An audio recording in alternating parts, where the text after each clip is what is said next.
school teacher, I'd be like, okay, everybody come and like, yeah. We could do that. But I'm not. We could do that. It's all sort of like. Or it's an invitation. Look at. Like only a few of the seats came up. You know, it's just there's some. Everybody move up. Everybody move up. Yeah, can we like come together, please? Just everybody just move up like 2 rows. I know, it was warm and everything. Right behind there. No. Good work. No, I'm saying you are. Thank you for humoring me. This is way better. Nothing gets you murder scares more than Get close. Well, I don't want to do it. I'm used to it. Thank you. Hey, that's a good solution. Sorry, Maddie. You'll be all right. Okay. Well, as we start all of these times, I've got fresh calendars for us. Can you get them down that side of the row, Aaron? Oh, can you go on that side? Or is that? Oh, I don't know. Here. Here, I have more. Right, I have more. One now. We're good. Oh, okay. Well, make sure you have enough. Over here. Yeah, please. I can't. Okay, so we're gonna, did you find them? Good. In weeks past, we've treated this moment as the scavenger hunt for my errors. I looked over it twice. I think it's correct. Here's hoping.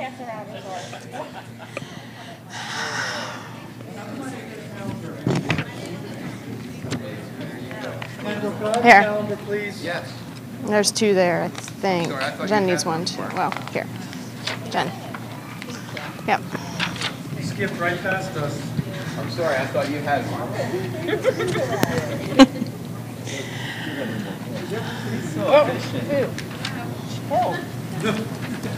Is there really going to be what? Youth on Mother's Day? That's true. We often cancel it. I don't know. Yeah. All right. So a lot of these things we've went over a couple of times, so I'm not going to read over it, but please keep it for your future use. Or if you have any questions, I'll come back at the end and you can ask those. Just a few notes. First, we've had that Recycle Local trailer out in the parking lot for quite a while. Everybody knows it's there, right? Well, there's been a couple of hiccups. The one, we didn't get signage nearly soon enough on the trailer itself, so when you have an empty trailer parked in what is essentially a warehouse parking lot, it doesn't really say, this is a purposeful thing. It looks more like a parking zone. So the signs are en route. I have a promise that they are coming, and we've extended it to the 23rd of April. The company that is doing this for us tells us we should be able to fill a trailer like this if we partner with people in a couple of days. Evidently, other communities, they rally together. Churches come together, they just fill the trailer. They said a lot of people tend to like this project like this because if they struggle to give money, they all have junk in their home that they can donate, and so it makes people feel like they can participate. One of the reasons that I need your help is because I would like to actually, if we have relationships with other churches, I would like to share this information with them and let them know it's happening, but I don't just want to send it out like a spam mailer to every church in the community. So I'm open to you all if you have relationships with pastors or leaders that you feel like we could genuinely communicate and let them know this is happening. We can get that info to them. Does that make sense? I don't want to just send it out just to, go ahead, Aaron. So the sign out there, the little sign, say clothing and shoes. Yeah. Inside is not clothing and shoes. Yeah, I don't know why they were that specific on the sign, because even their website has way more. Okay, so it's not just textiles. No, I don't. Like, we've had a lot of requests for building supplies. Building supplies are no good. Like, you can't bring sheetrock although I think brick would be great. I mean, we get amazing weight with that, but they don't take that stuff. Huh? Like their waste sheetrock? Right, like leftovers. Yeah. So I wish they did, but I don't think we're allowed to put that stuff in there. We're going to try a little longer. We're going to see how much more we can get in there. I'm going to post it on Facebook. Please, if you see it, share it, find something to pass it on just to see if we can get some energy behind it for the next 2 weeks while it's here. The last day is going to be the 23rd. I say that because the 24th is the day they're supposed to take it away, and I don't want you to come on the evening of the 24th and it be gone.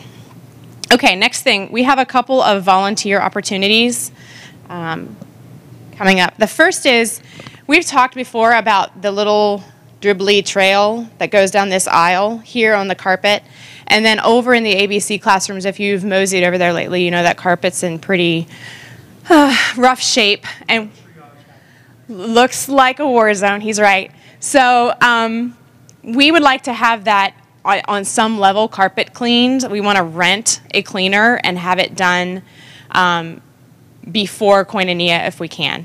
And ideally, it would be done either on a Monday or a Thursday to allow it time to really dry well before people come in here and walk on it 2 days later. One of the ideas was to do it on our cleaning day, but then that's just like, what, 18 hours until, yeah. So we're seeking volunteers for someone who ideally has operated a carpet cleaner before and feels comfortable that they would do an excellent job. And to come in here either on a Monday or a Thursday, whenever it suits them, and clean that. So I don't know if there's anybody in this room, but we're getting that word out. If you are willing, please let me know. I will also put it on Facebook and seek out that person. Something I am going to ask for people tonight for.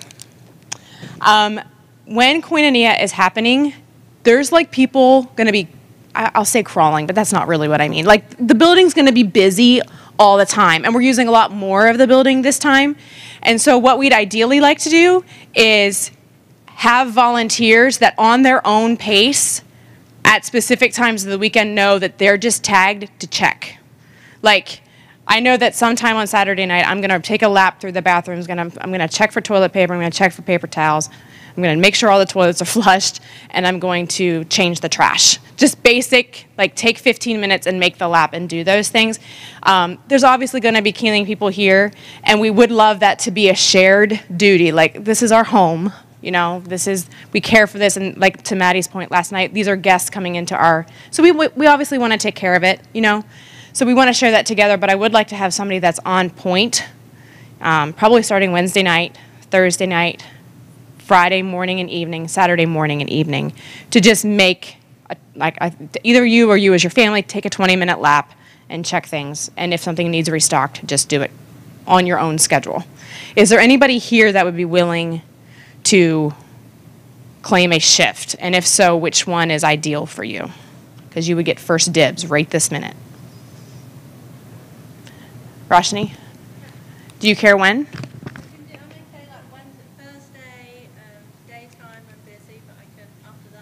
Thursday night? Yeah, Thursday. Or whatever, if you want Wednesday, Thursday, Friday, Saturday. Okay. Thursday daytime, Thursday. Why don't I use the podium? What do you think? Thanks. Yeah. There's a flat.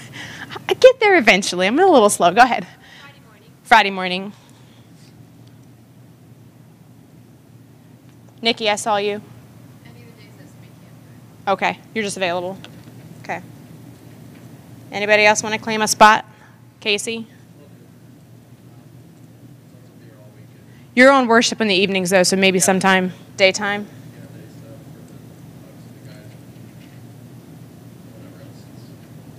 Okay, thank you. Anybody else? Julia? Julia, Saturday is ideal. Deef? Look at this. Thanks, Ange. Thank you. Okay, I think that'll probably get us covered. I'll put you in as a backup. Ash, you do that a lot already. Okay. Volunteered to plunge any toilets that got clogged. Reese's plunging toilets. Right. Has Ben, have you ever told them that story? No. Okay. Well, I'm going to say here's what we're not going to do. Here's what we're not going to do.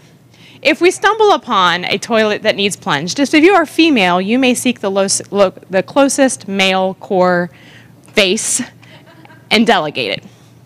Sorry, that's just how I feel that could be. If you are a male core member and you find a clogged toilet, do not come find a leader. Just plunge the toilet, please. We don't have like big staff. Just, yeah, where are the plungers? Trust me. There's what? There's one in every bathroom. There's one in each bathroom. Yay. Yes, thank you. Ben has borne that cross for us, yes. Okay, last thing. Maddie, you just need one of those cameras, right? With the SD? One more. We need one camera that uses an SD memory card that we can use for video recording during the workshops. Does anybody have a camera that takes a video that uses an SD card, not a compact flash or one of the bigger cards? We need. I have to check. Our niche might have our Okay, you want to check? Okay, Maddie, he's going to check. Is there anybody else just in case? Julia? Okay. You have that. You're going to write that down? SD? Yeah. Okay. That's all I have. Oh, wait, I have one more thing. Lost and found, I haven't noticed hardly anything flying off that table, and it's full of stuff. I am going to throw it all away on Sunday. I'll be sure to put it on the ground right in front of the door. Yeah, Sunday it's free. That's true. It's like the best yard sale ever. And I think one's in Spanish, too.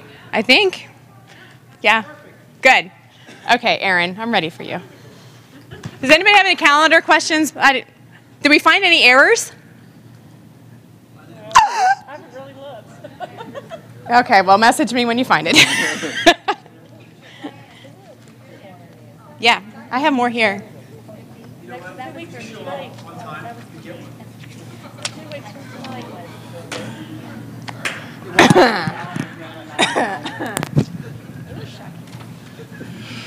Okay. Who remembers last month I stood up here? We do. I didn't have a happy face. I had my bad news face. Right, this is my happy face. Hey. So, yeah, so March was a really good month in terms of recovering. Heck yeah.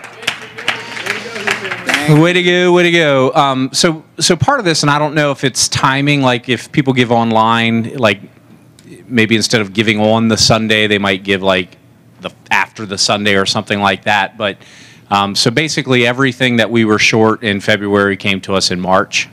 And so that's really good. The other thing is that from a budget standpoint for the first quarter, we were $76 off budget. This is amazing. Yeah. And it was $76 favorable to the budget, Yeah. which is even better. So it's still something that we're going to talk about. Keep that in front of everybody. Again, I think back at the beginning of the year, I shared that, you know, our budget this year does have us operating in the negative several $1,000s, okay? That's our budget. That's our plan. And so I want to encourage everybody that, you know, to continue supporting our house, okay? So that's it. $76 came in. Yes, that's a good deal. If I could do a budget at work where I'm $76 off of several $100,000, that would be great. I want to say something to it. First, I want to, you can stay here. I want to thank Aaron for guiding us in how we're thinking about finances and from a who family large level perspective, right. But then all the way down to the very detail. He's pretty relentless with us. And here's the great thing that you don't need to be part of those conversations because they're not always the funnest conversations to have, all right, about decisions that we need to make. And one of those decisions about what we needed to operate as far as a budget, and he guided us to that. That being said, if you look around the house, there are plenty of things that we know that we need to do that we haven't put it in the budget yet, okay? So I want to put this in your mind to start thinking about because it's going to take money and it's going to take a lot more money than we're currently putting in. It's not $76. None of those projects are $76 projects, right? No. No. So yeah, we're doing really well. Let's give an example. Yep. To start using these lights again, the way we should be using them, those big white ones, one light bulb's $130. Yep. Now, if we get one, it lasts 25,000 hours. We don't have to replace it for a really long time. But just to give you an idea, that's the kind of stuff we'd like to do because these are starting to die. These little LEDs. But that's not the budget right now. Another thing we would love to do is redo this flooring right here so that we could actually allow you to have coffee in this place and not pretend like you're not having coffee when you're obviously having coffee. Yeah. The coffee tax. No, but those are the things. It's a good idea. I'm going to write that down. Did that start like a revolutionary war? Like the tea? Tea. We don't like tea. Like, who cares? Chambersburg coffee incident. Yeah. No, but just like anything that you want to do in your house and you want to make it feel like home, it's going to take a concerted effort. So as a core group right here, right now, I just want to put it in your mind that we are driving the essentials and the things that we have to do in order to be good stewards of our money, but there's more for us to do. Okay?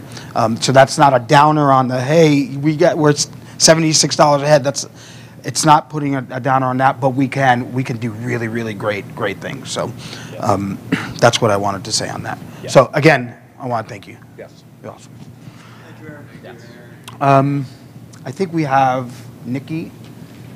Yes, that's correct. Nikki, where? Julia. Oh, yeah. I saw Julia, but I went this way for some reason. Do you guys want to come up here together, or do you? Yep. Okay, cool.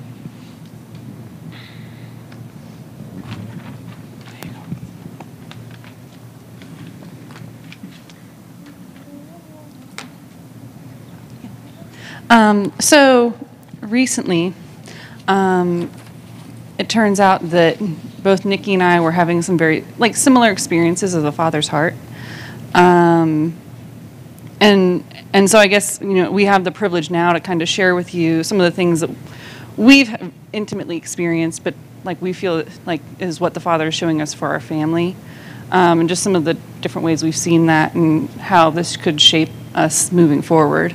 Do you want to go ahead and share yours first? Okay.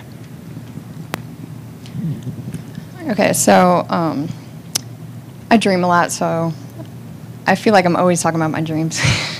But there was a dream that I had on March 29th, and there was two parts of it that I won't go into because it's going to take too much time. But it was actually occurring in this room, and I was sitting out there where you guys are, and there were chairs all lined up from the booth all the way over to the other wall. And me and three other people that go here ended up sitting up here. And Mark had called people up for a particular reason. Unfortunately, I don't know what that reason was. But as we were sitting there, Mark was praying for people on the one side. And I guess he wasn't there anymore, but that's not a concern. We ended up, the whole entire congregation ended up falling asleep. And then when we came to, everybody started to get up. I went to the back where those double doors are and asked someone if they had left a jacket because someone had left it there. And they said, no, I didn't leave it here. And so I put it back down. This all has significance, so I thank you for your patience. The next dream, I was in a vehicle, I believe it was like an SUV with a woman, and we were driving. I guess she had to go to the store, but I was asking her, did you see what happened at who? And I knew she had been there, and she was like, what are you talking about? Like, she had no idea what I was saying. And so that part, I believe that God was just showing me that I see things that other people don't see. But anyway, when we parked at the store, this older gentleman was getting out of his vehicle on the passenger side, and he was saying that, I guess I won't get this for my kids. I can't afford it, or I can't, the cost is too much. And so with all that, I felt like the Father was showing me that there are some things that we're asleep to in our lives, that the Father wants to go deep into our hearts and bring to surface some things that He wants to have His love cover and just allow for Him to deal with that part in us, because there's some amazing things. I know God's doing some amazing things here already, but He's really, I just really feel like He's going to be doing some amazing things, and I think He's going after the purity of our hearts and wanting to bring purity. And do you want to interject yet? Or Go, keep going. Are you sure? Yeah. Okay. So, as far as like the jacket part, I felt like I'm going to get this right because I wrote it wrong in one of the emails. But Joseph had the coat of many colors, and so the Father has a very important part for each of us. Like we all have our part, and I feel like it's really important for us to seek that and carry that. And I feel like some are still struggling with taking that on. As far as the gentleman that didn't want to take that cost, like there's a cost to what the Father has for us to do, and I really feel that we need to take that cost on and go for it, and realize it might be hard to go into that, but just to take it on. And I have some scriptures to go with all this, but I'm going to hand it to Julia. Okay. So some of you may have already read that post that I did about Kana. So I don't want to read it like word for word, but I was asked to kind of share my heart in this because this was an experience that I'd actually had months ago, but then what was that, the February core, I think, where Mark had talked about the Father being jealous for his own name.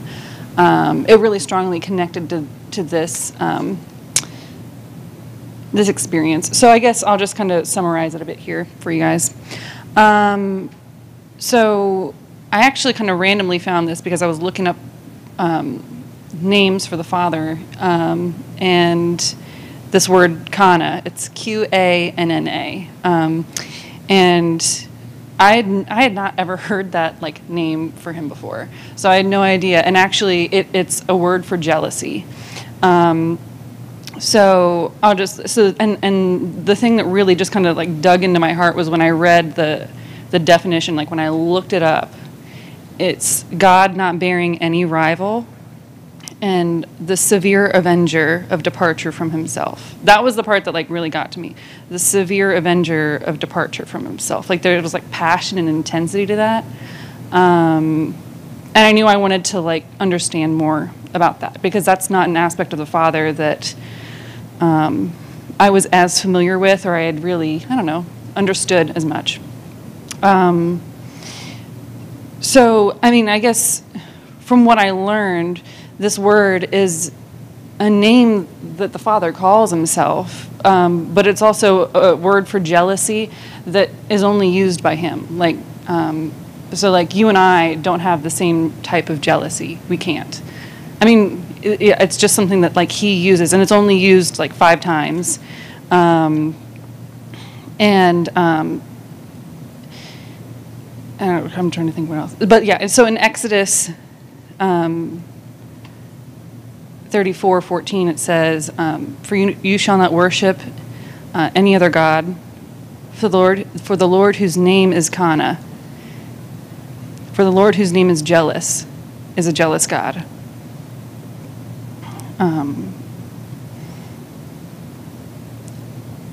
I just wanted to understand like why he would call himself that. And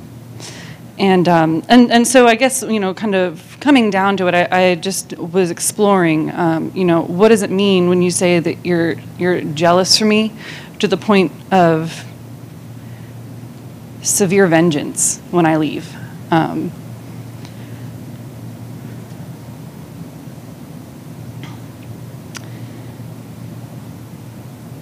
And I just like learned so much about his heart for us that it's, and how it's love in every aspect, even in the jealousy, where he can so desire, as Nikki was saying, the purity. Like there's a holiness that he wants for us. So like all these extra things that we crowd our lives with, he wants to kind of like purify us in that way, but also he like in his knowing what is good for us and what is helpful for us and what's going to cause us to grow and be fully alive, he wants us to be focused. And so his jealousy brings me to be focused on my intentions and who I am and who I know he is, and his role in my life. So not to allow anything else to have his place in my heart. That I'm not worshiping or giving place to anything that's not him. Like he gets that place in me. And if I ever would allow that to shift, that he would then come like strongly and say, no, like this is who you are and this is who I am. I don't know, it just really like, I just feel like there's something really powerful here. And it's such a beautiful aspect of our dad that we get to know. And so I just want to like ask you guys, and because I know that Nikki's feeling the same way. I don't want to speak for you, but I know that like our heart is that you would see this new aspect of him, and like really let it sink in, and allow him to show you the areas of your heart where maybe you have allowed yourself to not step up and take your coat of many colors, or where you've allowed other things to become your God. Just even in the details, I think that he's going to show us those things in order to purify us and bring us together and allow us to be focused on what he has for us. You can't worship many things. You just can't. Anything you wanted to add to that? So if you want to, you can turn to 1 Thessalonians 5, 6 through 11. I probably won't read all of these scriptures because some of them are long, but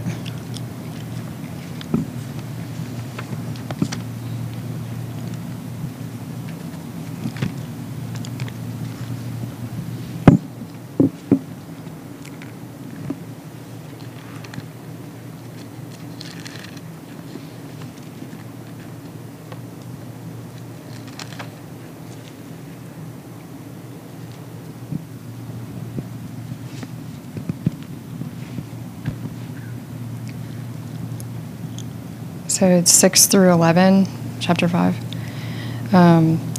So then let us not sleep as others do, but let us be alert and sober. For those who sleep do their sleeping at night, and those who get drunk at night.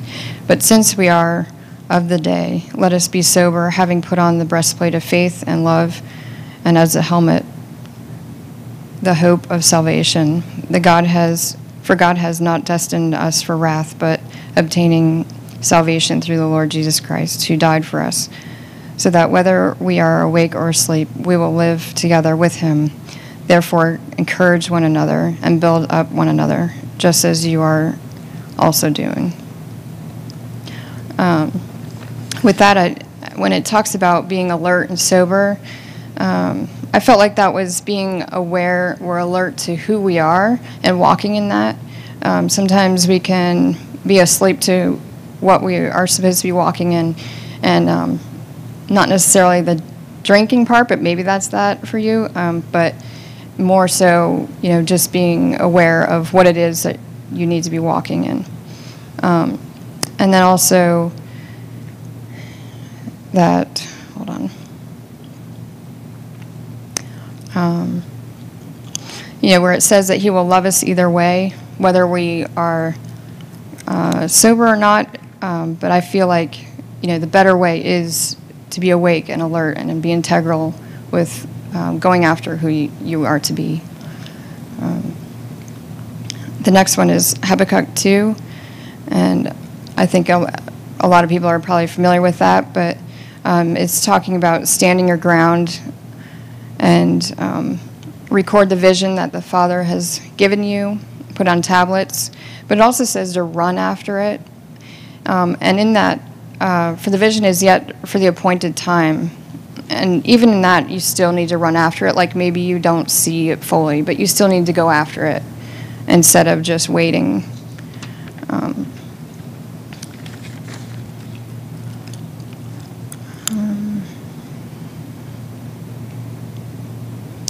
And then in Romans 13, then 10 through 12, love does no wrong to a neighbor, therefore love is the fulfillment of the law. Do this knowing the time, that it is already for the hour for you to awaken from sleep. For now salvation is nearer to us than when we believed. The night is almost gone, and day is near. Therefore let us lay aside the deeds of darkness and put on the armor of light. Let me behave properly as in the day, not in carousing and in drunkenness, not in sexual promiscuity and sensuality, not in strife and jealousy, but put on the Lord Jesus Christ and make no provision for the flesh in regard to its lusts. And when if you're struggling with something, I know for me personally, like 8 years ago or so, I struggled with a certain sin, and it wasn't until I was like super hungry for the Father, just to really go after his heart, that I was able to get over that. And I just want to encourage you to ask the Father for that hunger. If you are struggling with anything, that the hunger would overtake, and it would just you just become delivered of that, because you're so hungry for the Father, because your eyes are so focused on him, and you so desire to do what he desires, because you're so in love with him. And then just a little bit left. Almost done. I just thought it was interesting that it was talking about being asleep, that related to drunkenness and not being sober. I feel like that in the dreams, being asleep is allowing ourselves to be unaware of the things that are not of him in our lives. And a lot of times we shy away from talking about this kind of stuff because it's awkward, but I just really feel strongly to just get before the Father and just ask him, okay, what is this thing? Is there anything in me that you want to make pure before you? And his grace is so amazing, so don't be afraid of that.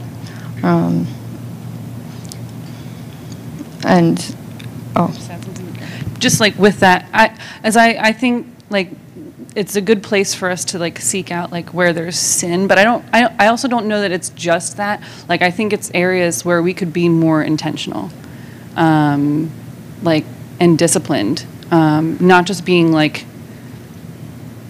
a victim to your day and just doing whatever and going around willy-nilly. Like be intentional about what you're letting your eyes see, what you're doing with your time.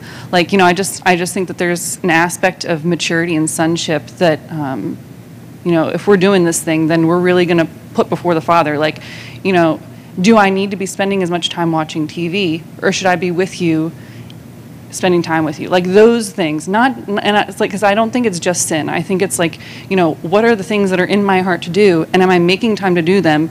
Or am I sitting on the couch? Like I think that that's the type of thing we're looking for the details of the day, where we can say, this is the time when I'm gonna not just wait for tomorrow, but right now I'm gonna step up and be who I am.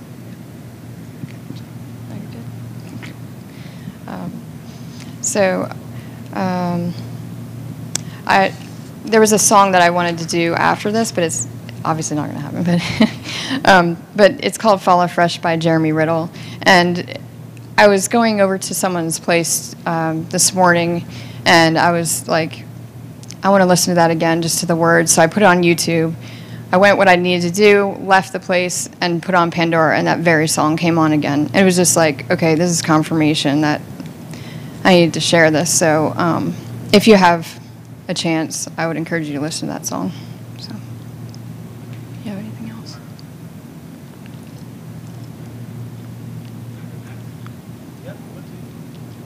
Can I just like wrap? Just a second, we're going to tie it up and then I'll pass it to you, buddy. So I just wanted to add a couple things that, and you guys can go back if you would want to, and the post is still there to read, because there's more to what I had written, and all like the references and everything are there to like all the different times that kana is used and stuff, if you wouldn't want to look at that.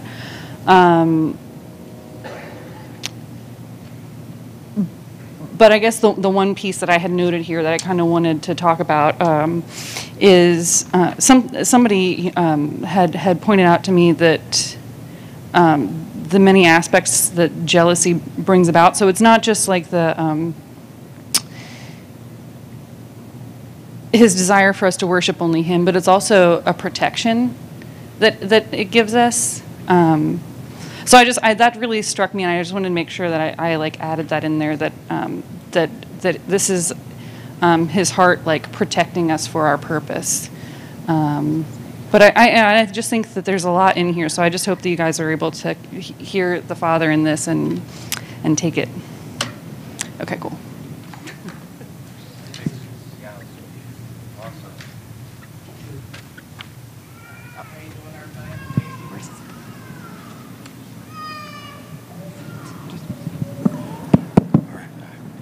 Alright, how's everybody doing? If you don't know me, Casey Worrell, I'm not a public speaker at all. How's everybody doing? So, I'm a recovering addict, and it's the first time I said that out loud. And I say that because one of the biggest things that I'm really trying to work on is my pride. I'm a very proud person, you know what I mean? I don't want to go work at Subway, you know, or it's not that those people don't do great things. I mean, it's my pride. It's not where I see myself. I see myself above that, and that's an issue that I really need to work on. And then on top of that, I mean, who wouldn't just love to be healed? You know what I mean? Not just the physical sense, but the spiritual, your heart, your manager at work. I mean, any type of things and all type of things. And I was listening to Beth Moore this morning, actually, and how exactly she put that? She said that one of the reasons that we have trouble connecting with God or we hold ourselves back is because we hold our sins in and we hold them with us. So instead of being able to let it go when we repented, we'll sit there and we'll hold that sin for a year, for 6 months. I mean, however long, and we'll keep it with us. And we'll keep saying it over and over again. Every time you think about it, you'll float back to the thoughts and you can't let it go yourself. So, I mean, just if I can get some prayers along with you guys, and I wouldn't mind praying with you guys for the same thoughts. Thank you. Yep. Sorry, was that aggressive? Wait, Casey, we're gonna. So I think those are the type of invitation times that we don't let go and we put agenda aside. So this is what I want to say to you and to everybody. My dad taught me this. I never thought about it, but I think most of the time when we talk to God about our sins, he's so confused. Because he's like, I don't know what you're talking about because I've forgiven you and I've seen you in this way of Jesus. And my dad taught me about, the whole east is from the west. He taught me why it's east from the west. Because if you travel east, do you ever start traveling west? No, you keep going east. So you never hit that place of west. So he takes your sin and puts it as far away from you and puts you in a direction where you will never connect back to it again. Now, if it was north to south, at some point, you're going to get back to it. So he's really smart about this thing, and he says, I'm going to put this so far behind you that you can never come back to it again if you move. I mean, you could stand still. And if you stand still and you don't progress, then you're as close to that thing as you'll always be, right? Like, I'm just going to stand right here, and my company is going to be my sin and the thoughts about my sin and all that stuff, and I don't progress. So we're going to take the time to pray over your progression, and we're going to do it family style, because I think one of the best things or the greatest things that God has given us is family to overcome our pride. Nothing will overcome your pride like family, all right? Nothing. So we're not going to do this in our seats. If we could come to Casey. We won't do this to the mic. We're going to kind of talk to you.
not about sin. It's not that when sin is an affront to you, then explain. But it breaks your heart that he struggles with that. Because you know he doesn't have to. And you know that he's not going to. So we just simply agree with you for our brother, Father. We do. For the favor of the Lord on him.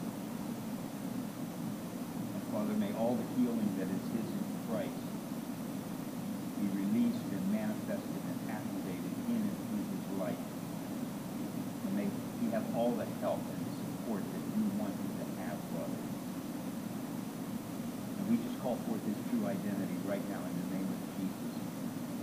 And we believe that this guy has a warrior spirit, and he will battle through and fight through whatever he needs to claim and secure and realize and display his identity in you, Lord. What an amazing aspect of you, Father, that only Casey can display.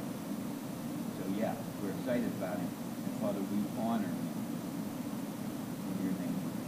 Your blood is still speaking over him right now. Better things. Better things. Thank you, Jesus. Thank you.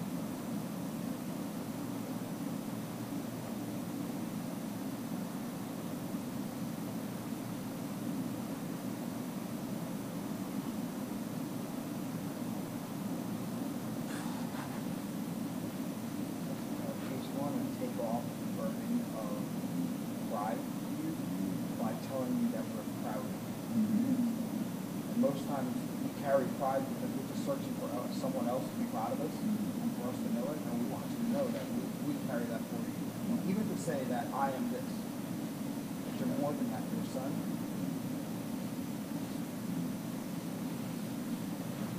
You're part of this family. Yeah. You're valued and honored in this way. So we're proud of you. We're proud that you stand up and say these things and ask, hey, I need support. That's stronger than most people display strong. Display strength. So we honor you for really standing up. Talk about wake up. Most times we need to admit that we're asleep. So we honor you and we honor your mom. We honor our friend mom. Thank you. We thank her for her giving but we are proud.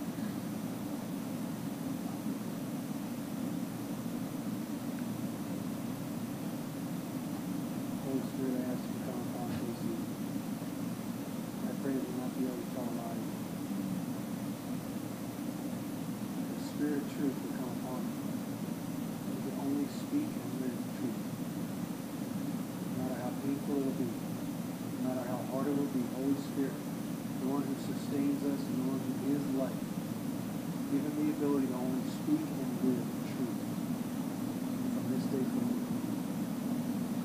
Accountability, relationship, vulnerability, all from this place of truth.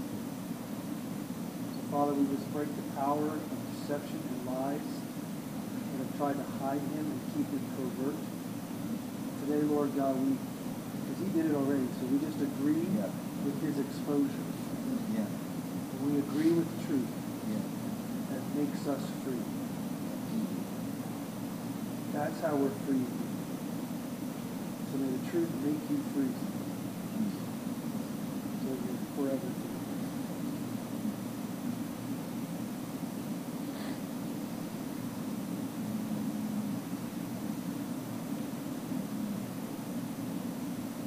I just want to encourage you that overcoming addiction is not the greatest concern. But that's just the beginning. But your life I do.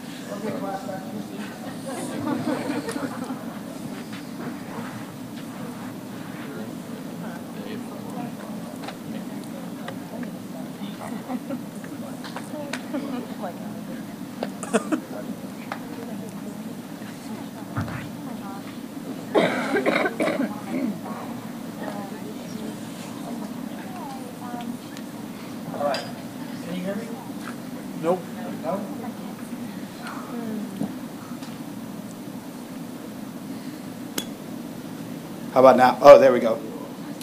Okay. So I get the pleasure of doing like the Bible study portion and the talking portion on things that we want to kind of see moving forward. So I have some things for you that are going to be very practical, but they're also things that I want you to look at from just an overall spiritual sense too. So and this obviously will be conversational as well, but do we remember what our theme for this year is? Yes. You don't get the answer. What's the theme? Making the Lord known. That's awesome. Thanks. People who know it. That's awesome. So I was thinking about this thing, making the Lord known. It's a very difficult thing to make the Lord known and within your life keep that compartmentalized. Okay? It's really hard. And I think one of the things that we're trying to do is we're saying we want the Lord to be known throughout the earth, right? But I also want the Lord to be known throughout your life. So there's parts of my life that needs to take that theme and that vision and say, Lord, you need to be known in this area of my life, okay? You're really known over here, but I'm compartmentalizing you, and I need you to be known here. And I probably can make the Lord known outside of this place if he's fully realized and known in every single little compartment of my life that I like to separate, all right? Like one of those trays where you put your food in if you don't like your food touching. Oh, it's neat here, you don't get to come over here. So if we're really going to move into the next level or the next stage, and I use level. I don't care. I'm going to use level. All right? Because, and you want to go, I'll go back to that Roman scripture. It says, the time is now to wake up, in my translation, the time is now to wake up because there is greater salvation than the one you have already known. Okay? Go look that up. So there's actually an asleep salvation that you could have and an awake salvation that you could have. Yeah, have you seen people sleepwalk through life? That sleep salvation? And what we want is a fully realized, awake salvation that actually activates other people. Okay? That's what we're looking for. Now, in order to do this is going to require a surrender on a level that is greater than what we're probably operating right now. And I feel pretty good about my level of surrender too. So I'm even talking to me. I can even look at Mark and say, you know what? In my life, Mark is probably the most put together person that I know, and even he has areas in his life. I get to have conversations with him that you don't get to have, and that's a good thing. But I get to talk to him and say, even he has areas in his life that require total surrender. All right, and I actually wrote on Facebook today. And we're going to talk about Facebook today. It actually takes a lot of energy to surrender and maintain surrendered. Because more times than not, we fight the Lord for the thing back that we originally surrendered over to him, right? Because we don't like the way he's doing it. Because we were doing it so much better, right? So those things we like to take back. Now, these things and areas in our life that we need to surrender over, they are testaments to other people. Like, people see our lives. I mean, is that a secret? Like, people see our lives, and they're looking for fruit, and they're saying, oh, you profess one thing, I see this fruit over here. It doesn't match up, okay? So if we really want to make the Lord known, it's wise not to do things that would confuse people as to who the Lord is. That makes sense? All right? Because over here, I don't want to say, hey, the Lord is this, and he is this to you, and over here, I operate in a way that totally negates that thing that I said over there. Right. Okay? So you brought up, the drinking portion. Okay? Are you free to drink? Yep. Absolutely. Good for you. Is it possible that your freedom would hinder someone else's understanding of who the Lord is? Absolutely. Absolutely it could. Okay? So what should I do with my freedom or my right? Surrender it. Okay? It's hard. It's hard. All right? Now, the thing is, with this actually speaks to a level of maturity in that immaturity focuses on your freedom or your right, and maturity actually focuses on the advancement of the whole. Okay? So here I could say, as an immature person, I could stand here and say, I have the right to do it, so I'm going to do it. I'm free, and free indeed, and watch me do whatever that I want. All right? You can do that. But the mature person over here says, yes, I acknowledge that I'm free to do these things. However, I have a family, and it's really more advantageous for me and for my family to advance if I surrender this freedom over so that others could actually know who the Lord is. Does that make sense? Okay. All right. So, I want to back this up scripturally. Go to 1 Corinthians 10, 23 through 25. And if you have comment, this is going to be a back and forth thing, all right? I just want to get through this foundation part first, all right?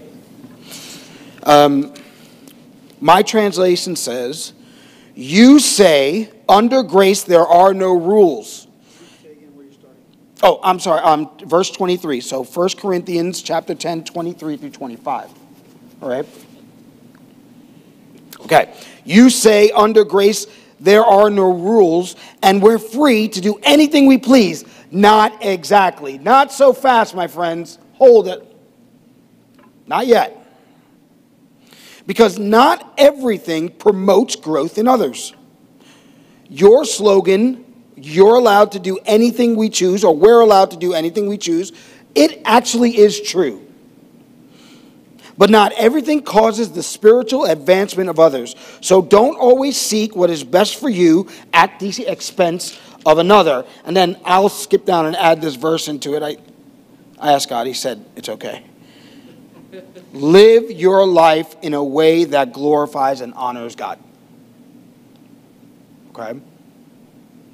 So the honoring of the Father actually happens when I take this right that I have over here, surrender it over to my brothers and sisters, and operate in a way that actually advances spiritual growth. So that means, see, the Father does things in ways that I wouldn't necessarily do them. Okay? So in order for me to teach my kids like the value of something, I make a rule against doing this thing.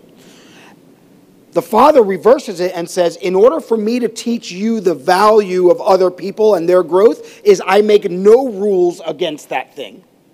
And because I make no rules against that thing, it's actually your surrender and your actual heart that yields, that then you see, oh wait, I could have this thing over here, or I could have this over here.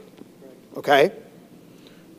But if the Father made a rule of it and said, you do not do this, you don't drink, I don't really know that I have you because I'm just operating in this rule.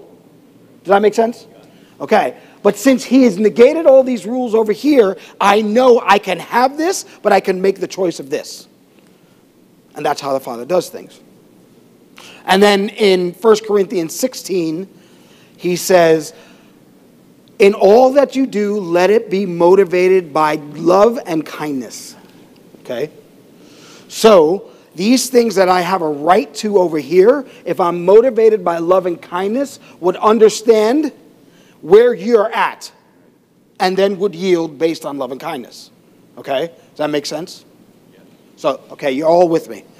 Are you all, are we like that foundation? Okay, cool. So, let's talk about your Facebook account. Okay? I want to talk about your platform, and is your platform matching who the Lord is? It's a tough one, right? That's a tough one. And I'll tell you, like, this is honest. Does everybody have Facebook here? Not everybody? The reason why I'm telling you guys this is not because you're the guys who need to know this. It's because you are the ones that can help multiply this throughout the rest of the family. Because I'm friends with most people in this house on Facebook, and some of the things that I see that we promote or we say or we link ourselves to grieve my heart. Because it's not who you are, and it's not who the Father is. Now, nobody likes to have fun and laugh more than me. And if you've noticed, me and Aaron Rote have engaged in tomfoolery in the past when it comes to memes. Is he acting, he's looking surprised? Is that a surprised look or? I'm not talking about the having, I actually want you to have fun. I want you to have a great time.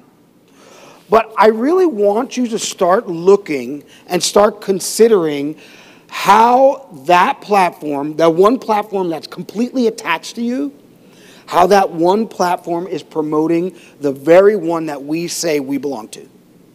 Okay? And that could be a heavy one. I mean, even today I saw a post that I was like, I can't even swallow right now because it's so like thick with grief on it. So when we're thinking about, I want you to really think about what we're doing on social media and how it presents you and then presents your family. And obviously presents the Lord. If you know, I don't really actually post many times. When I do post, it's rather long. But when I do post, I'm careful. Even if the funny stuff, I'm careful, and I don't want to harm. The first part of that verse, verse 10 in Romans says, love cannot harm another. So a good hint, if you're operating in love, is if someone's harmed or not. If they're harmed, are you operating in love? No. So I really like to take a very measured look. And I like to consider the things that I post or that I connect myself to on social media. Does that make sense? Does anybody have a comment on that? I said it was conversational. I'm not disciplining you. I felt like you. Is this how all your conversations go, Ben? Yeah. Well, when they don't talk back, I'm going to keep going. So I think you should know that, yes. So I think even bigger than that, I would like us to examine our lives and where it's compartmentalized in connection to what you're talking about or what you were talking about earlier. Where are the places that are asleep? Where are the places that the Lord needs to be more known? And where is my platform? And is my platform connecting to who the Father is? Okay? All right. Yes. Okay, so I'm going to tell you something about my growing up. Charlie's probably one of the few people that can relate because he's brown. He's brown. Conversations in my culture work by everybody talking at the same time. All right? And when we sift out the things that happen, right? Everybody kind of talks at the same time. We hear, but you know, like, and that's why I just keep on talking. It's not really I guess I just was wondering, like, practically, like, in bringing this to the whole family, like, what does that look like if we're encouraging people? I don't know what I'm saying. Oh, I could answer that. Do you want to? How does it look practically? Yeah, Aaron wants to answer first. There you go. Dang, for shocking. I don't know. So have the courage to talk to that person. There you go. So I've had 3 conversations with 3 different people in our greater Who family about postings. And they weren't easy, but they were good. They were good. Now, have they have they made a difference? I don't know. I would say in one instance, I would say no, not fully, but there has been a little bit of a change. So it is never easy to have that conversation, but I think that we have to have those conversations, and we have to love each other enough to have those. You know, Ben gave me feedback, I don't know, 2-3 weeks ago or something like that. Oh, I was not about a Facebook thing or anything, but he was right. So I was ticked. That's how you know? All right. Yes. But I think I gave him the feedback. I said I appreciate that feedback because I need to be reminded of that. And everybody's not always going to be open to it, but I think when you do it in love and not I'm going to do it because I'm right and you're wrong, because I think we can get into that, especially some of these hot button issues that that seem to go around. Then it's a right or a wrong. But if it's I love you, and do you understand that? And this is what I see this is what I think of when you do that. So that's how you practically do it. There's I think that's true courage. Like there's Facebook courage to type something up and say like submit, but then there's true courage to actually go talk to somebody face to face and say, hey, this is what I saw. Okay? This is what I saw in your post, or this is what I saw in that opinion, or this is what I'll be honest. There are opinions that get thrown out from our family members that I completely don't agree with. And not all of them are ones that I need to go talk to you about. Okay? That's true. You won't see me most times go up to somebody and talk to you about your political opinion or this opinion over here. Those things, to me, they're a waste of my time. Okay? But there are things that really need to be addressed when they actually hurt the greater family. All right? Or when they actually misconstrue who you are or who the Lord is. That we're definitely going to have a conversation about. Yep. Julia, were you done? Yep. Okay. Just real quick, thinking about the jealousy and making the Lord known, and then how that ties into what Ben just said. Okay? So the Lord is jealous to be known in every area of our heart, in every area the compartmentalized things, the compartments. So, we're talking about making the Lord known. Well, the Lord wants to be known to me. He wants me to know him in every compartment. So, we want to make the Lord known out. And Ben, talked about this. So the Lord is really jealous for me and for you, for those compartments. Okay, for him to be known in those compartments. Now, what Ben has just talked about and shared is an opportunity, okay, for all of us to help one another to make the Lord known in those areas. Because if I'm going off on some thing on Facebook, okay, some rant or some whatever, and why am I doing that? Okay, because I don't, and if it's like, let's just flat out say it's not right, or it's dishonoring. Well, I don't know the Lord in the area from which that part of me, it came from. Are you with me? And so it would really be doing me a big favor if one of y'all would just let me know, like Aaron's talking about, and say, hey, you were kind of off, or however you did it. And it would help me to know the Lord in that area, and then I would not be a stumbling block for my brother. So what I'd like to do is give you all permission right now, because this is core, and we're family. I'd like to this is a blanket permission for all of you, not just on Facebook, but if you see me doing something that you're like, he doesn't know the Lord in that compartment, will you just tell me? Like, I mean, you can text me, you can message me, but I'd rather you just came up to me and said, dude, let me talk to you, okay? And really, if we want to, we could all make that commitment together right now with one another because we're core. We're family. We could say, Matt, cool? Yeah. So, let's just, you can look around. We don't have to say, yeah, I do. But let's do it. Why not do it? Right, Casey? Right? Can we, you can talk to me. Right? You can say, hey, you say this, but that don't jive with that. Okay? And we can talk to you? Cool? Okay, thanks. Yeah, and I love that commitment because honestly, we need to be consistent, right? Your life needs to be consistent because the consistency that you show in your life overall, it's going to be a part of, no, you're going to get the mic. We're going to give you the mic. The consistency in your life solidifies the things that you believe. So if you're inconsistent over here, but you say this over here, people are going to start questioning even the most solid things in your life. It's just going to happen, all right? Yep.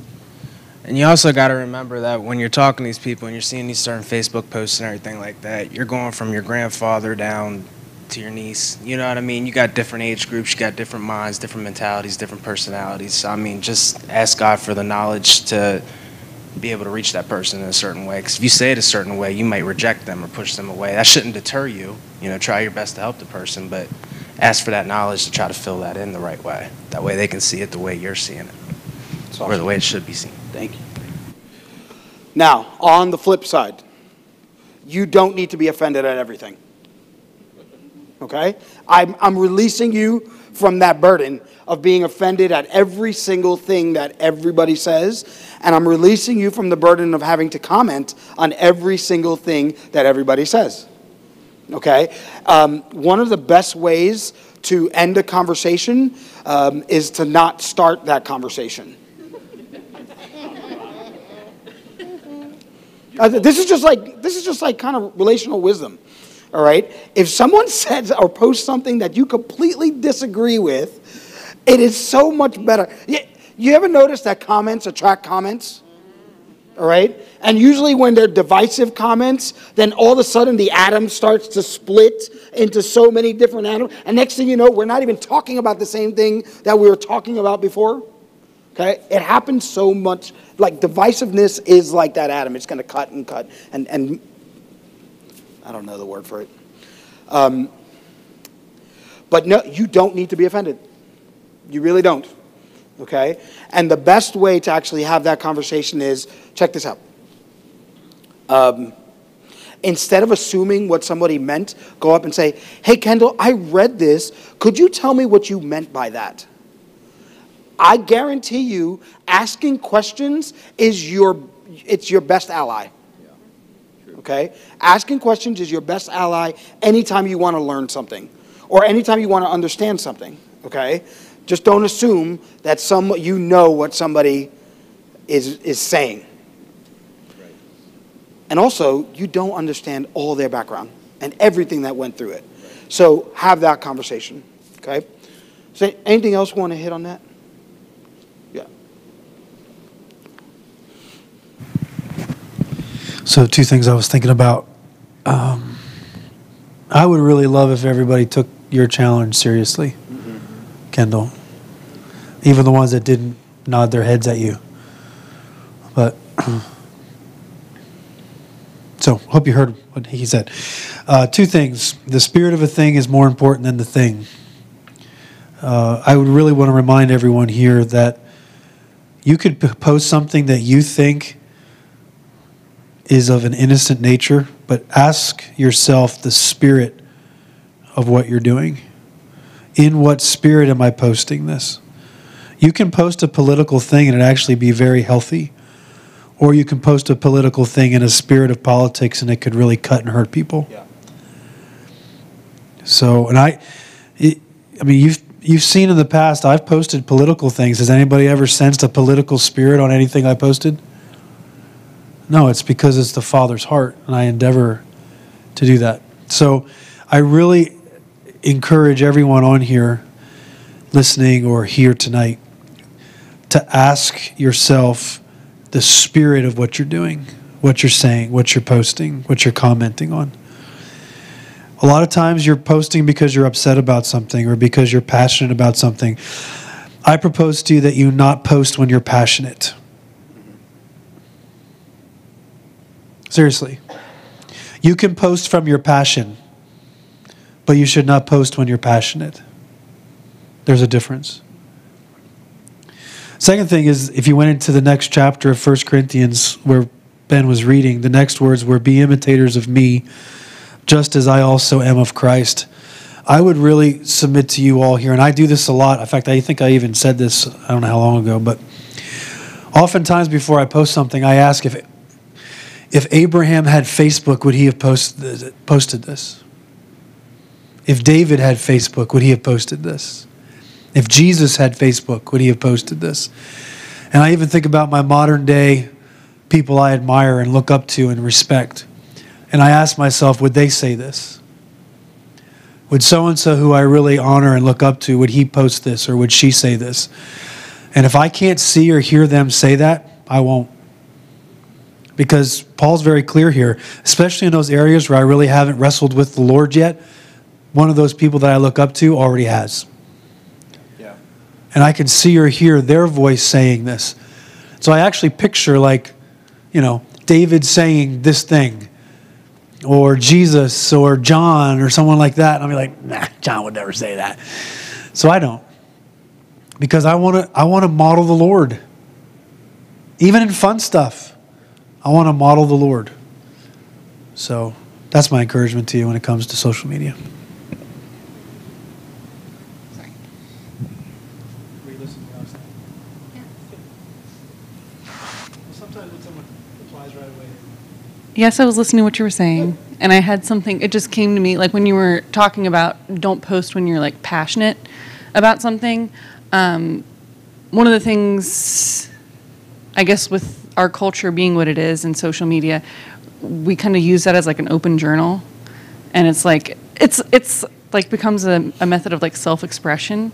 And I guess that's what it made me think of, is that if you're looking to express yourself, if you're looking to express intense emotions, Facebook is not for that.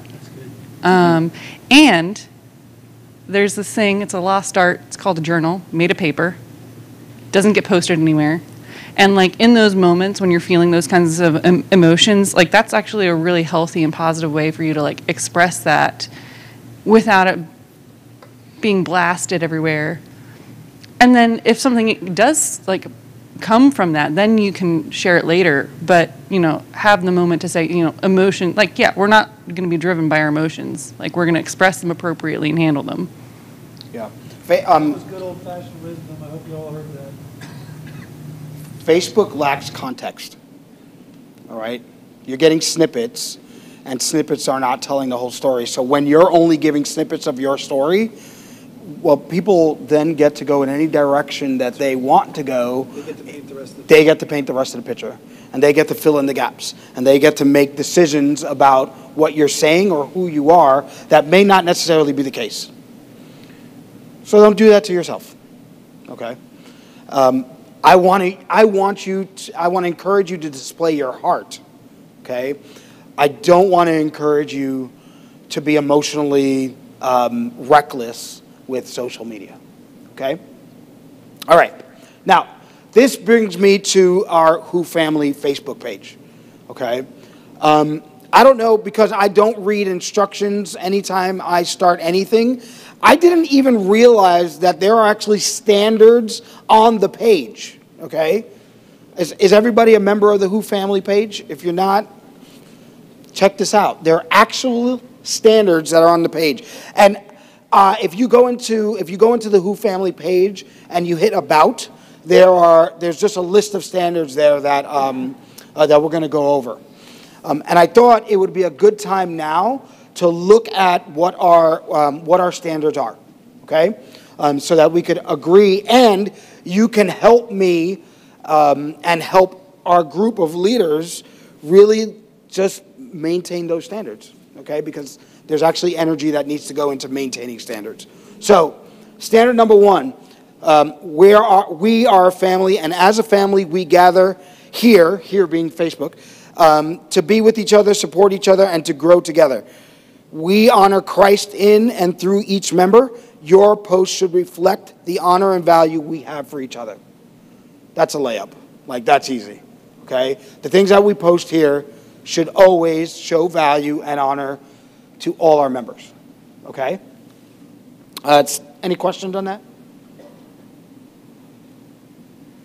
Stan, yeah. I would also challenge members to be beyond members, but members. Oh, okay. Jen makes a good point. It's not okay just to be a Who Family Facebook member. It's actually better to be in the presence of your Who family. Okay?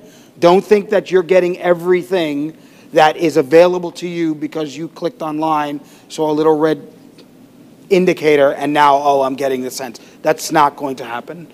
So actually be a member of Who Family, not just a subscriber to a Facebook site. I think what was trying to be said was, this shouldn't just apply to Who Family. Oh, We're well. part of the human family. Amen. I meant like members of the body of Christ. Yes. Even though it's I'm sorry. our family. That's my wife. I didn't understand what she's saying. What is she talking about? That was very good. I actually like what I said better because I said it. Thank you. We should go grab a drink. We should go grab a drink. It takes a village to understand my wife. Yes, we're not going to only operate that way with people on Who Family. We're going to operate that way with all people. Huh? Oh, I didn't hear what he said. I'm going to move on. Yes. Even our enemies. Especially with our enemies. Hey, what would it be like if you treated your enemy poorly and one day they walked into this place? Is that going to be awkward? Yeah. Hold on. You need a mic. Go. Yeah. If you had an enemy and they walked through the doors, you'd show them God's love. They wouldn't be your enemy here. Well, I would hope so. But for what you displayed on Facebook, if they walked in the door, would they automatically feel like you're making enemies because of your posts? You're making enemies because of this, high energy, emotional opinion? That's really what I'm talking about. Like those people that you don't agree with, if they walked into this place and you had a Facebook fight with them, are they going to feel welcome here? That's not the door of World Harvest Outreach. Yeah. Right. That's the door. Right. That's the door. That's the door. All right, let's go to standard number 2. The Who Family page is not a place of solicitation, specifically to sell things of a personal nature, okay? We don't want people to feel pressured to have to buy things because you're family, all right? That's not how that works. We will use this page to help gather support, to help our families out. I remember, I think you've seen on Who Family us put, this family needs meals, or, this family needs support. We're absolutely going to do that. But we're not going to use it to fundraise or to advertise anything, especially of a personal nature. And any of those kind of posts, we're going to remove them, all right? You should feel like you go on that page and not have to buy 10,000 Girl Scout cookies from 5,000 people, okay? That's not what it's for. Even though I know you want to. All right, standard number 3. I'm sorry. Oh. I like cookies too. All right, standard number 3. A family is sustained in trust, so please be sensitive to what may be said here what should be said here that should not be publicly released elsewhere, and please maintain that confidence. Okay, this page is for us to actually talk and walk through things. It's not the petri dish of gossip. Okay, so we are not looking for it to be that kind of environment. We are actually looking to help people with it. Okay, and to support each other. Standard 4, the longest standard there is. This is a standard. All right, we do not require that your theology matches ours for you to post. In fact, we crave open, honest, and respectful discussion about things we may not agree on. That being said, we require that it always be done in a respectful way, going to kind of what you were alluding to. For the protection of our family, any post that is deemed combative or demeaning will be taken down. We will always speak with the person to give them our point of view as to why it was taken down, to help them understand why that action was taken. And we've actually had to do that, okay? And it's actually always been when someone has been super emotional or passionate about a subject, and for some reason it tends to lay down on the political side, is what I've seen. You remember the scripture where Jesus was like, repent, for the appropriate government is at hand and the right political party is in power. You remember when he said that? Yeah. He didn't say that, okay? So it's quite possible that you have an opinion, right? It's quite possible you have an opinion. So being passionate on those type of things, they could be damaging to others. And then finally, the ultimate standard is, can we see Jesus in your post? Can we see the heart of the Father? Can we see Jesus operating in the things that you're posting? So that's really what I wanted to talk about. I wanted to make sure that we understood, hey, these are the standards of our group, and this is how our family is going to grow, but we hadn't talked about it in a long time. So what we're going to endeavor to do is anytime that we have a new member, we're going to share these standards with them. We're going to endeavor to share these standards with them so that everybody knows. But also know that we're always going to be looking, a standard is always a growing thing.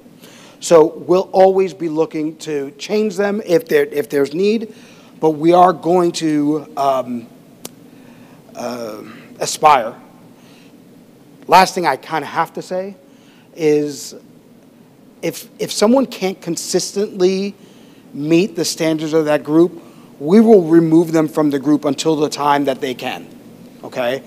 And we'll actually discuss that as a leadership group. We will remove them if they're being harmful to the family, but we'll work with them so that we can actually incorporate them back. Not removed from the family? No, from that group, from that Facebook group, all right? All right. Very clear. Excommunication, no. Sound like shutting. Yep. This thing on? Yeah. Okay. Somebody handed me the microphone, so I figured I had to say something. I think those are great standards, talking about having a personal Facebook page. I think those are great standards that you can apply to your own page as well. Yeah. Can you see Jesus in your post? Are you taking into consideration other people, how it affects them? Is that your personal pool of gossip, or is that your way to enlighten other people? I used to spend a lot of time engaged in political posts, different things like that. Pretty much the only time now on Facebook where I find myself really getting out there and challenging a point of view or a belief is if I see something that is aligned directly against my faith.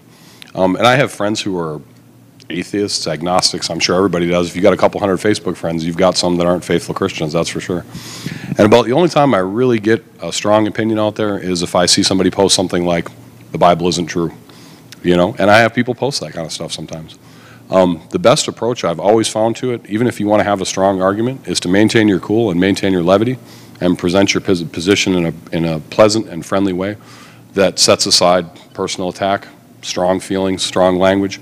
And when you do that, you'll be amazed at how people respond to that. I've talked to atheists and agnostics on my own Facebook page and have them say, you are the most level-headed person we've ever talked to about the subject, because you don't get angry, you don't get defensive, you don't get personal. And if you'll keep all those things in mind, you can have a debate about any subject that you like, no matter what it is, whether it's political, whether it's religious. If you can just keep your calm, be cool, have respect for the other person, and have respect for their opinions. But I think when you see something like that, it is important to get out there and say something. Somebody says something very anti-Christian or something that's very untrue. I think it is important to defend our faith and challenge those beliefs, but do it in a healthy way that takes into consideration, our respect for other people. And you know, with these kind of standards applied to your own life, I think that that's the kind of interactions that you're going to have. That's what you're going to portray to other people, and that's the message that you're going to send. You know, that you're an open-minded individual, you're willing to talk and debate and hear what other people have to say, even if it doesn't agree with what you have to say. Yeah, I think one of the things that we do a disservice to is we defend our faith in a way that kills it in people's eyes. So we defend it in a way that you're like, that's a Christian? Man, I can just see, I don't care what you just said, I can see how you're acting, and that just doesn't feel like anything I want to be a part of. So you know what, I love healthy debate. But going back to what you said and connecting it to what Mark said, passion is great, but doing things from a passionate standpoint usually leads down the wrong path. So I just want it so that we are representing who we say we're representing on our personal Facebook pages and on Who Family. Okay? All right. I know it's 8:33, but there's one last thing that we need to do. Maddie, you going to help us with that? So everybody knows, or if you see on your calendar, that our Koinonia Family Gathering is coming up in like 2 weeks, right? Yeah. 2 weeks. You want to grab it? 2 weeks from today, right? What am I grabbing? Did you want to grab a mic if you have to say anything? Oh. I didn't know if you had to say anything. I like your headband. What we've noticed is that our Who Family, our beautiful Who Family people, are usually the last people to sign up. Okay, so we have what, like 135 or 100 something? 142. 142. But the percentage of actual Who people who have signed up is the minority. Okay, so we wanted to give you an opportunity to actually sign up tonight. Looking around the room, like most of you all have registered? That's good news. Mostly. I won't call anybody out. Devin Kessler. But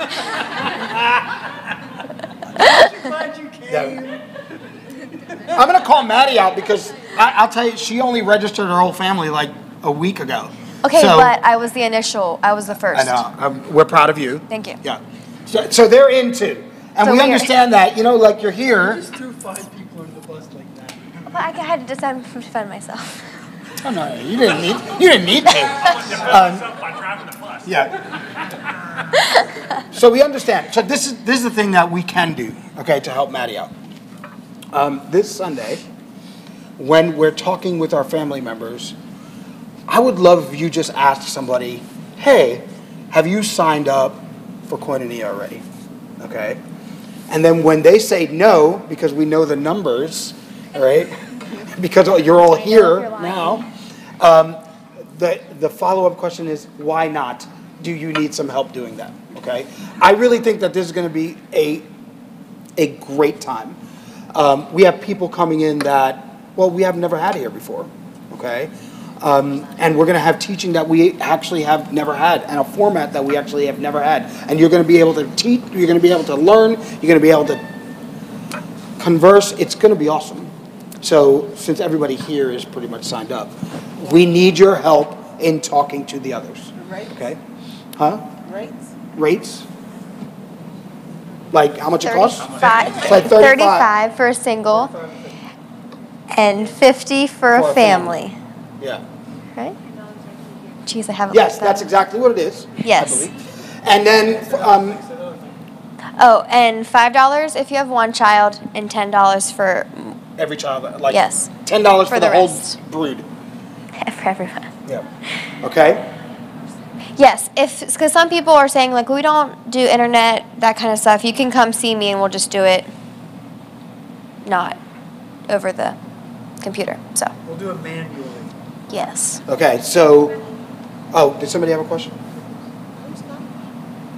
Well, A lot of do you wanna people. say- do you want to say who's coming? Harold Eberly, Randall Worley, Larry McKnight, My friend Larry from Colorado. You've never heard of him, you ever seen him, but you're going to like him. Eric Reeder, Eric Reeder from Ohio. We'll have Steve and Randy again.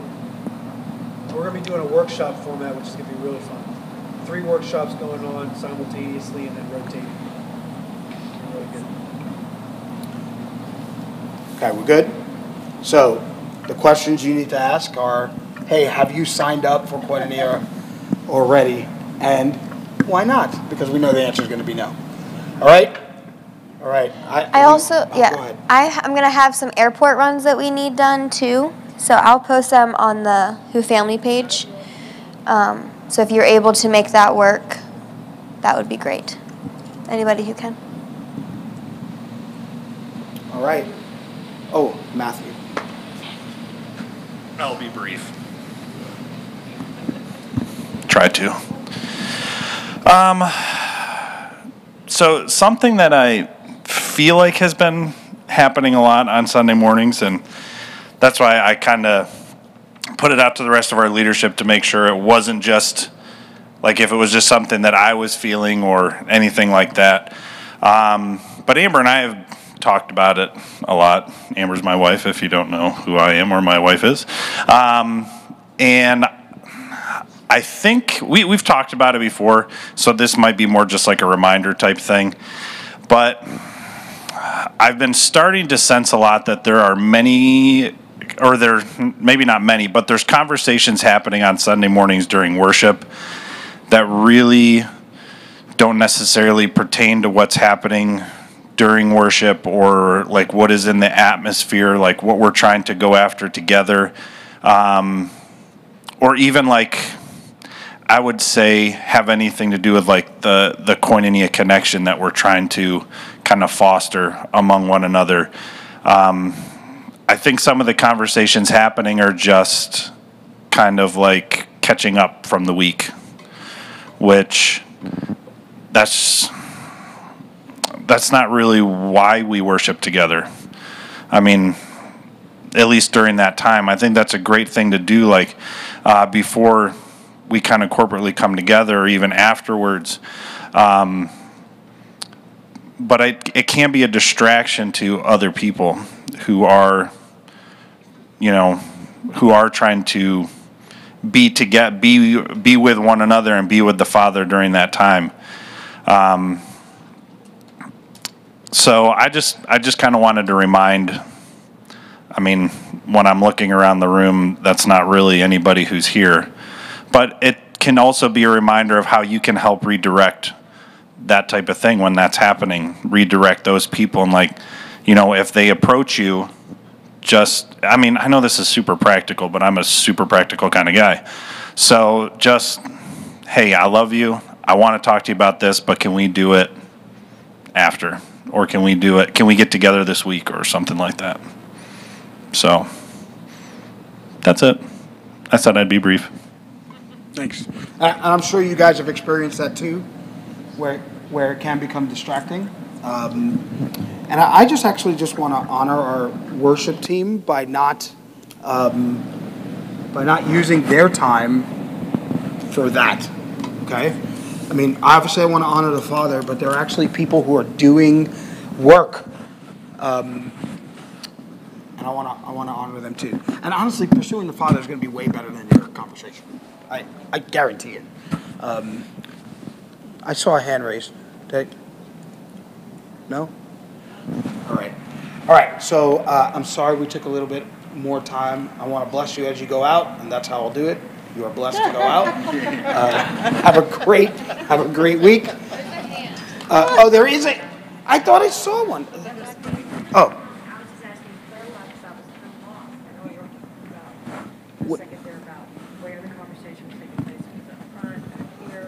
No, it's just pretty much we're just noticing that it's scattered throughout the room. We're not pointing any particular people. I mean, it's one thing. This is what usually happens. I'm focused this way, and I hear it that way. All right? And I'm not really interested in going out, turning around and saying, oh, it's this person, this person. But I could feel the spirit of it is not actually connected to what's happening as a family. All right? And it's not every single conversation. There is actually ministry and things happening. I see people praying. I love all those things. But this is your opportunity to discern what are the conversations that are actually connecting and driving us to the Father, and what are the conversations that are, small talk at this point, all right? So Matt brought it up to us. We agreed that we want to make sure that we're being mature with that too, okay? That cool? And we could talk more about it if you, after. Yeah. Okay, cool. All right. So I bless you again as you go out.